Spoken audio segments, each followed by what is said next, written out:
Livro Salvação e Serviço, capítulo 3. Ministério Jovem da Igreja Adventista do Sétimo Dia. Uma análise. Um estudo da história do Ministério Jovem da Igreja Adventista do Sétimo Dia revela que este se desenvolveu à medida em que a organização crescia e progredia. Nos primeiros 40 anos do Ministério Adventista, de 1840 a 1880, os jovens efetivamente faziam parte da igreja. Na realidade, muitos de nossos pioneiros eram jovens que participavam ativamente do ministério e na proclamação da mensagem. A princípio, os líderes prestaram pouca atenção à responsabilidade da igreja com seus jovens. Pareciam refletir a atitude da sociedade daquele tempo, que afirmava que os filhos tinham que ser vistos, mas não ouvidos. Por outro lado, os jovens não foram de todo ignorados. Em torno de 1880, os pioneiros e os dirigentes de nossa obra estavam na faixa dos 50 ou 60 anos de idade. E muitos dos jovens eram adventistas de segunda e terceira geração. Foram feitas algumas tentativas para se estabelecer a educação cristã. Havia publicações e artigos escritos para os jovens. A igreja, contudo, não tinha reconhecido formalmente a sua responsabilidade total para com a juventude. Alguns jovens nascidos e criados em famílias adventistas começaram a desviar-se do caminho e sair da igreja. Em 1879, Luther Warren e Harry Fender, então com 14 e 17 anos de idade respectivamente, foram levados pela providência de Deus a responder a essa necessidade e fundar a primeira sociedade de jovens. Seu principal objetivo era a salvação dos jovens e sua motivação para o serviço. Em 1881, fundou-se a segunda sociedade de jovens em Mount Vernon, Ohio, com propósitos semelhantes. Nos 25 anos seguintes, viram surgir grupos semelhantes em muitas partes do mundo. Aparentemente, não havia uma direção formal da igreja. Entretanto, podia-se observar claramente uma certa unidade, como consequência da guia divina, levando sua igreja a avançar coesa nessa direção.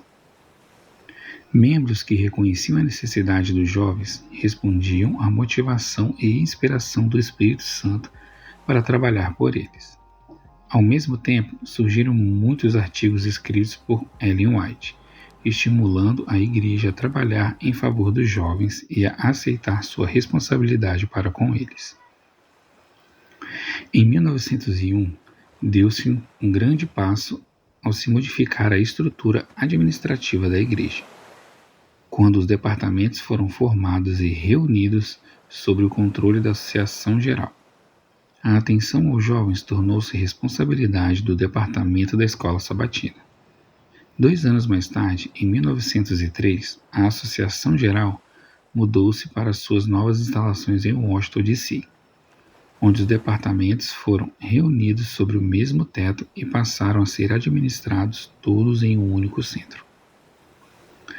Na assembleia realizada em maio de 1907, em Glende, na Suíça, a Associação Geral aceitou a recomendação de organizar um departamento separado que atenderia às necessidades dos jovens. Sob a direção de A.G. Daniels, então presidente da Associação Geral, realizou-se um congresso especial da Escola Sabatina e dos jovens por 10 dias, em julho de 1907, em Mount Vernon, Ohio. Os itens da agenda eram específicos: estudar a responsabilidade da igreja para com seus jovens e a contribuição desses para com a igreja. Reuniram-se delegados de todas as partes do mundo, tanto homens como mulheres. Entre eles havia administradores, diretores de departamentos, obreiros em geral, além de outras pessoas interessadas em trabalhar em favor dos jovens. Os líderes da igreja apresentaram estudos sobre vários tópicos relacionados com o ministério jovem.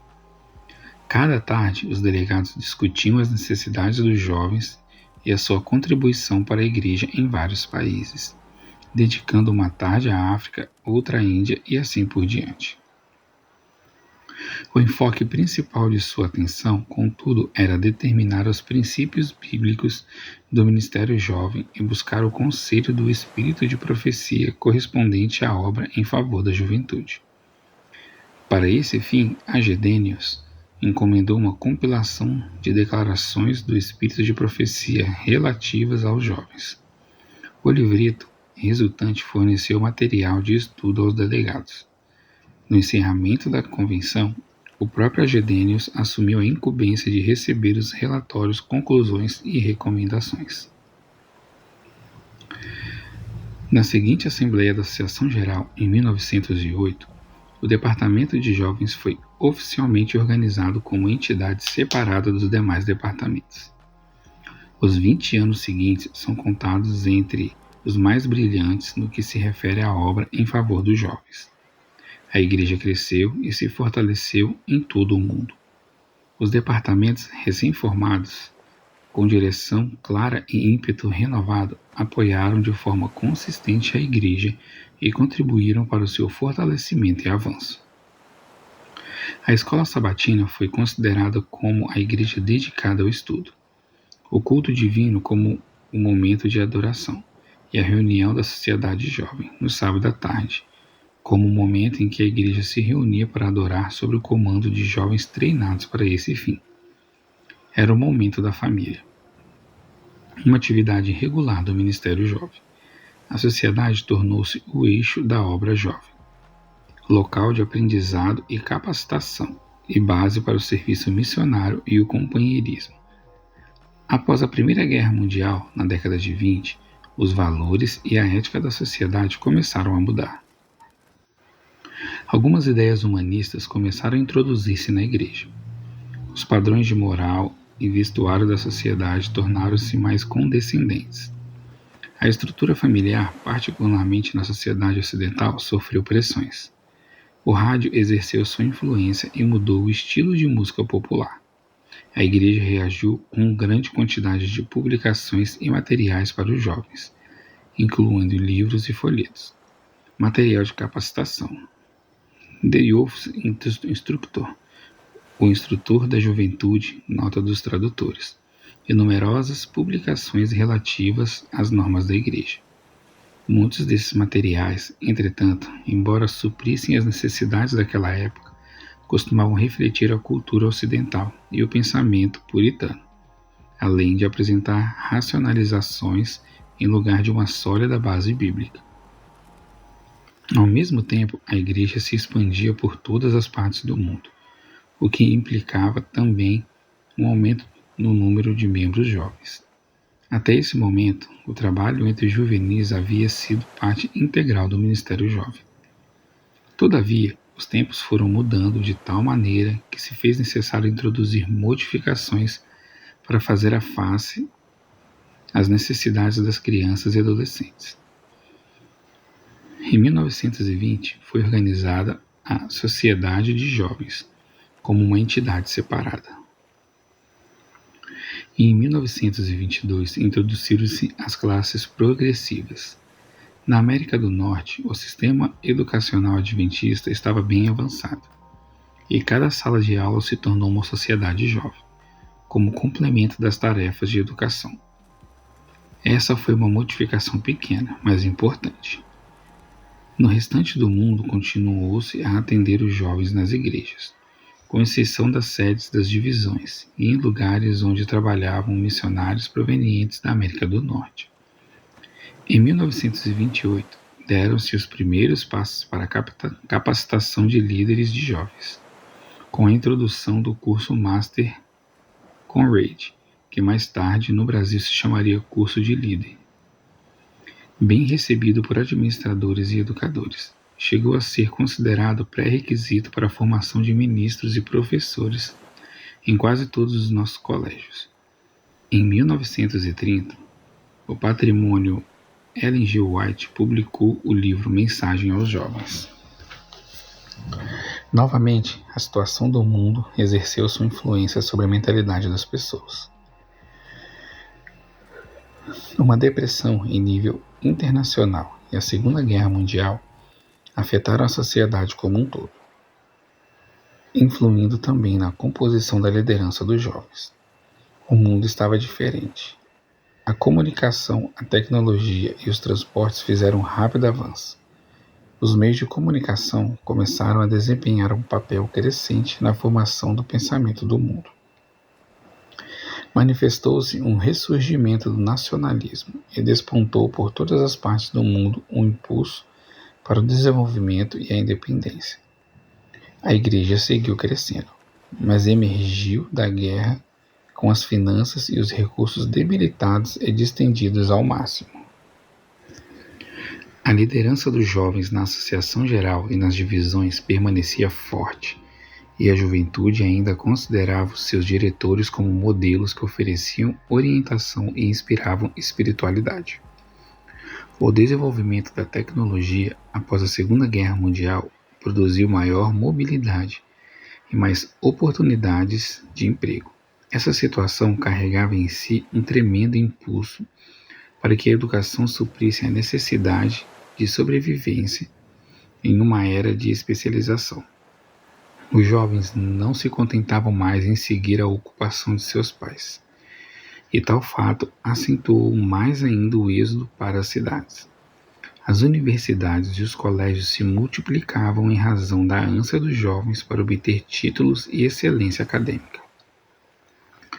Muitos de nossos jovens e obreiros denominacionais, sem poder encontrar cursos especializados em nossos próprios colégios e universidades, frequentavam universidades públicas.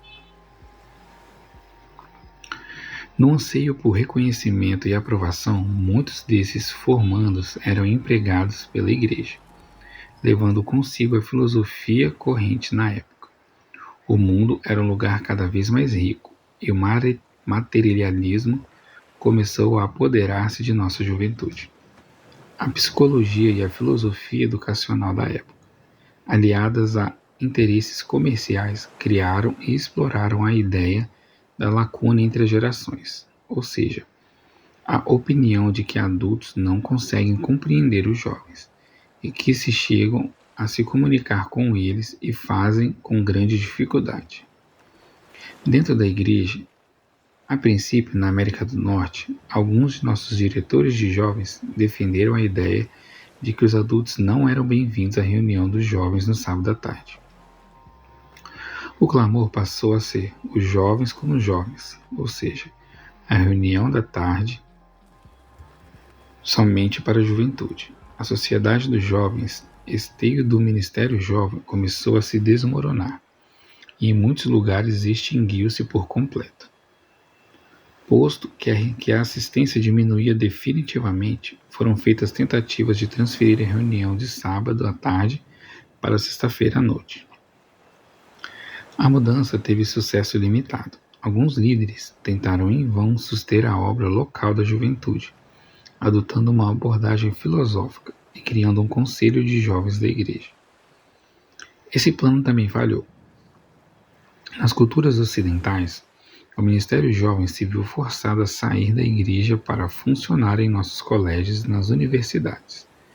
Um ponto de luz no horizonte, entretanto, foi a introdução do Clube dos Desbravadores em 1950, para juvenis de 10 a 15 anos. Bem adaptado às necessidades dos juvenis e adolescentes, com uma organização definida, uniformes, o clube obteve rápida aceitação em todo o mundo. Na divisão norte-americana funcionava sob a direção das igrejas. Entretanto, a sociedade dos jovens e as suas classes progressivas ainda permaneciam nas escolas. As outras divisões aceitaram a nova ideia como parte do programa da igreja local, uma extensão natural da sociedade dos jovens.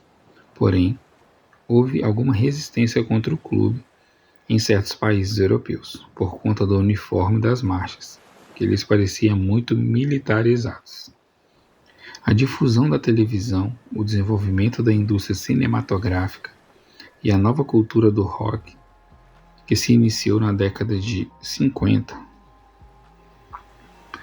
introduziram outros problemas na obra em favor dos jovens. Muitos não entendiam os objetivos originais do Ministério Jovem, nem tinham a menor ideia deles. A mentalidade da juventude no seio da sociedade estava mudando mais rapidamente que antes.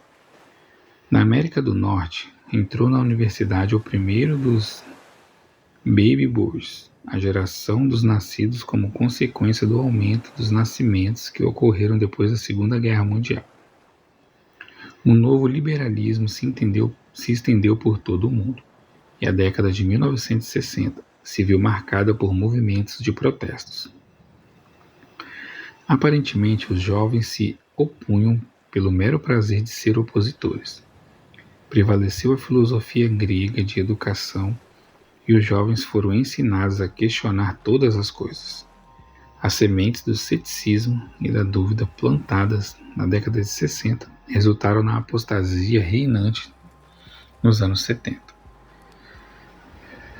Os jovens dessa época examinaram muitos materiais produzidos para eles entre 30 e 40 e os rejeitaram porque lhes pareceu que não apresentavam razões suficientes para apoiar determinadas normas e crenças. Infelizmente, a Igreja não dispunha dos recursos necessários para satisfazer adequadamente as necessidades da juventude de uma Igreja cada vez mais internacional. Ao mesmo tempo, nossas casas publicadoras assumiram a responsabilidade pela publicação de materiais que tradicionalmente eram produzidos pelo Departamento dos Jovens. As devoções matinais passaram a ser uma publicação da Review and Herald, revista e arauto, embrião da nossa revista adventista, e outros editoriais. Na América do Norte, cessou a publicação da revista The Youth Instructor, tomando seu lugar as revistas Guide Insight, Guia e Introspecção. Ambas as revistas eram voltadas para a mentalidade da juventude norte-americana e não obtiveram aceitação internacional. As lições da escola sabatina também estavam voltadas para a América do Norte, com vocabulário, relatos e ilustrações norte-americanos, adaptadas à estrutura educacional de uma sociedade ocidental. Embora usadas e traduzidas em outras partes do mundo, essas publicações ainda continuavam sendo a causa de queixas e críticas de outras divisões, porque não satisfaziam adequadamente suas necessidades. Por outro lado, a função do diretor de jovens nas associações começou a mudar.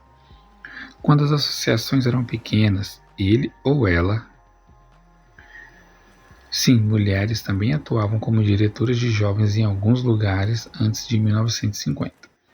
Era, na verdade, quem dirigia as atividades dos jovens e visitava as igrejas, desenvolvendo programas nelas.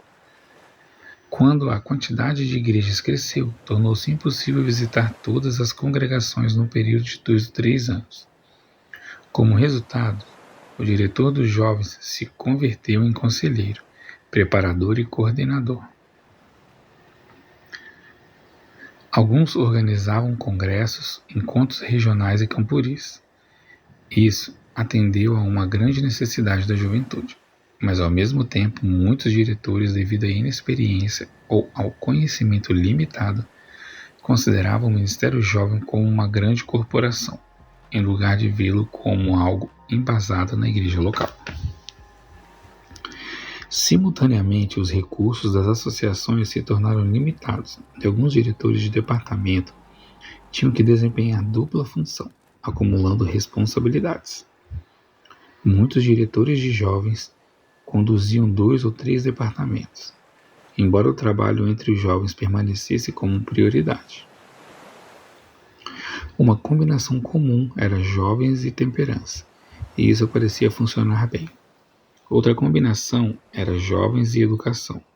Alguns combinaram jovens, temperança e comunicação. No fim da década de 60, muitos diretores de jovens mais velhos foram substituídos por homens mais novos,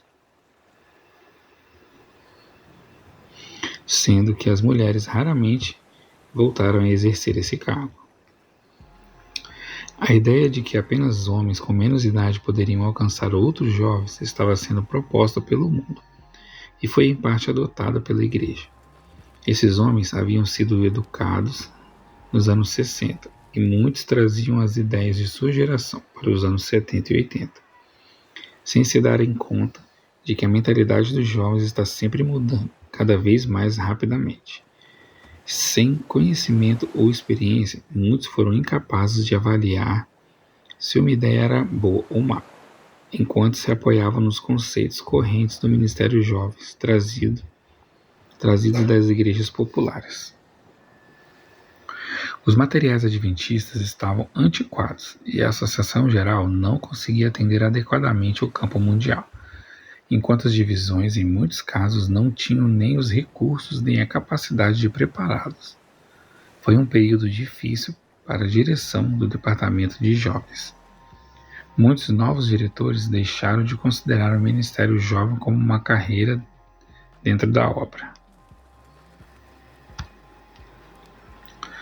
mas sim como um trampolim para algum outro posto. Observamos nesse período trocas constantes na direção dos jovens, bem como tempo de atuação mais curto.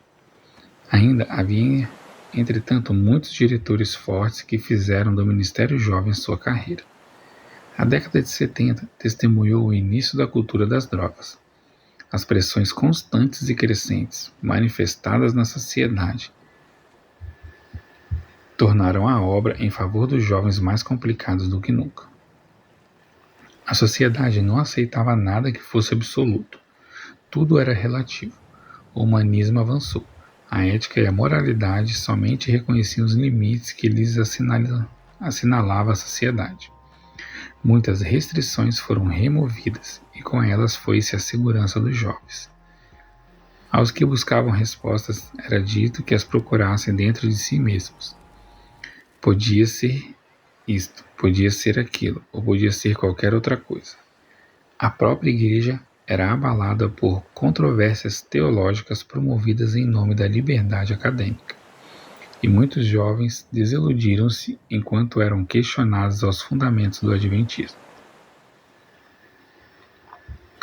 A incidência dos casos de divórcio aumentou, inclusive dentro da igreja, tornando-se comum lares desfeitos e pais separados. A indústria cinematográfica e a da música transferiu seu enfoque da sexualidade para a fascinação com o ocultismo e a violência. Astros do cinema, dos esportes e da música tornaram-se modelos e ídolos da juventude. A mobilidade crescente entre os jovens tornou ainda mais difícil o ministério em seu favor. Muitos não precisavam mais pedir emprestado o carro da família, porque possuíam seu próprio veículo, assim que obtinham a licença para dirigir. Tornou-se cada vez mais difícil realizar reuniões para os jovens e obter deles um compromisso contínuo. Estávamos começando a ver jovens adventistas de segunda geração, cujos pais haviam sido expostos à influência dos meios de comunicação de massa, e se encontravam pouco convencidos de que deveriam manter as normas da igreja.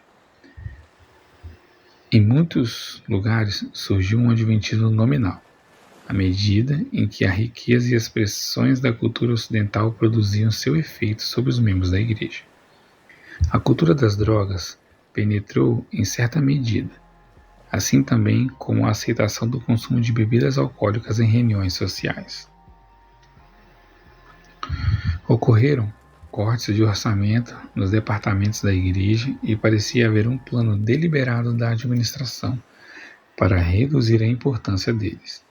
Saúde e temperança foram ajuntados para se constituir um departamento apenas, e a maioria dos diretores de jovens foi dispensada com a alegação de que tais pessoas não eram competentes e de que careciam de preparo profissional. A educação manteve seu espaço. Os professores adventistas estavam melhor qualificados do que em anos antecedentes. Os governos exigiam padrões mais elevados de profissionalismo e, por esse motivo, pressionavam as associações a nomearem um diretor exclusivo, que somente se dedicasse ao departamento de educação. Muitos diretores de jovens que também atuavam na área da educação e muitos diretores de educação que também se responsabilizavam pelo Ministério Jovem tiveram de renunciar a uma das pastas. Muitas associações começaram a duvidar da necessidade de um diretor de jovens e a questionar a possibilidade de manterem um diretor para cada departamento. Entretanto, a liderança dos jovens tornava-se uma atividade especializada. Desbravadores, acampamentos, jovens de mais idade, solteiros, viúvos e divorciados, capelanias das universidades. Todos esses ministérios requeriam liderança experiente, preparo especializado e capacidade de atender profissionalmente a cada uma dessas áreas. A velha guarda dos diretores de jovens estava desaparecendo rapidamente, ou então travando uma batalha perdida contra a onda do neoliberalismo que os ignorava. Foi uma época de confusão no ministério. Muitos diretores de jovens consideravam aconselhamento e programas de terapia para famílias ou pequenos grupos como uma alternativa viável para o ministério jovem. Outros se puseram a estudar a filosofia do crescimento das igrejas populares. A produção de filmes e outros recursos diminuiu, já que dependia de financiamento de departamentos que estavam em contenção de despesas. No final da década de 70 e o início da de 80, entretanto, surgiu um ponto luminoso. A mentalidade dos jovens mudou-se novamente, e eles mostravam com uma renovada dedicação e disposição em participar. Os jovens agora estavam mais propensos a aceitar cargos na igreja e a participar ativamente do evangelismo. Apresentar-se como voluntário ficou popular, e a juventude começou a desempenhar uma parte cada vez mais ativa na igreja. No ano de 1985, foi criado o Departamento dos Ministérios da Igreja, que abarcava os antigos departamentos dos jovens: Escola Sabatina, Ação Missionária, Mordomia e Lar e Família. Todos esses departamentos foram conservados, porém combinados em um departamento único, criado para cuidar das necessidades dos membros. Se isso foi a causa da decadência do Ministério Jovem, ou se apenas a precipitou, não se sabe. Os sintomas e os elementos componentes do problema já existiam, entretanto foram devidamente acentuados os resultados. A comissão que estudou o papel e a função dos departamentos antes da Assembleia da Associação Geral de 1985 foi fortemente influenciada pelas condições reinantes na América do Norte e na sociedade ocidental em geral. A comissão concluiu que os departamentos não estavam funcionando e havia algo de verdade nessa alegação. O Ministério Jovem se havia fragmentado e, por assim dizer, provocado dano a si próprio. Na América do Norte, o Ministério Juvenil havia sido atribuído às escolas de ensino fundamental e médio. O ministério entre os jovens existia somente no âmbito das instituições de nível superior e não mais baseado na igreja local. O planejamento de acampamentos tornou-se fundamental. Um diretor de jovens de associação em geral dedicava 6 a 8 semanas por ano visitando escolas para com elas estabelecer projetos de investiduras de desbravadores. 3 meses preparando o acampamento de verão, 3 meses participando desses acampamentos, dirigindo-os e 1 mês de férias. O restante do tempo era gasto no escritório ou assistindo a seminários e convenções ou comissões, muitas vezes fora de sua cidade. Não é de se admirar, portanto, que muitos administradores questionassem a necessidade de um diretor de jovens. Parecia suficiente ter um diretor de acampamentos pago pela sede do acampamento e uma pessoa encarregada do ministério no campus universitário paga pela universidade. Isso, entretanto, não era o que ocorria fora da América do Norte. Tampouco o era nas comunidades de negros ou hispânicos na América do Norte, onde ainda existia uma sólida estrutura familiar. Eles ainda não haviam seguido de tão perto as tendências anglo-saxônicas e seu conceito de liderança e de atuação com a base da igreja local ainda predominava. A voz de experientes diretores de jovens era a que mais se manifestava contrária à introdução dos departamentos dos ministérios da igreja, mas suas objeções foram vistas por muitos apenas como uma reação frente à possibilidade de perder um departamento. Contudo, isso não era inteiramente verdade. Embora muitos não tivessem ainda uma visão de conjunto, a questão toda de qualidade e da direção do Ministério Jovem precisava ser reexaminada pela Igreja. Certos problemas, questões e preocupações não desapareceriam, precisavam de atenção urgente e imediata.